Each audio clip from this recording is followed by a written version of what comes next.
مفيش فايده، مفيش فايده. حظك الوحش وقعك مع عبد اللطيف القاتم، ملوش سكه. انا ما بحبوش لله في الله، اسال رشدي. المشكله يا معلم دلوقتي في البضاعه اللي هتتهدم بعد يومين. ازاي يومين؟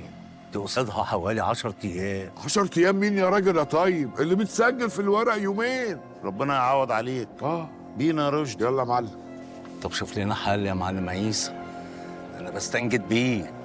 يعني هو المعلم عيسى هيعمل ايه؟ بيقول لك متسجل يومين وهتتعلم، يعني هو ساحر يعني؟ جرى يا رشدي، الراجل بيستنجد بينا، ما ينفعش نمشيه زعلان يا معلم. هيبقى انت وعبد اللطيف عليه. ربنا يبارك لك يا معلم. انا اعمل معاك الصح والمظبوط. هشيل عنك انا ب2.5 مليون. اكتب له الشيك يا رشدي. جاهز يا معلم. ده كده قليل قوي يا معلم عيسى، ده كده بربع تمن. جرالك ايه؟ ما انت سامعه بيقول لك هيعدموها. هيعدموها ايه؟ نص العمى ولا العمى كله؟ انا لو منك تدعي لي. اكتب له شيك ومضيه على مبايع. خلص. تعالى بس يا معلم، انا عارف هو هياخدهم ويوديهم فين ولا هيعمل ايه. تعالى. ذكاوه ونباهه في نفس ذات الوقت. والله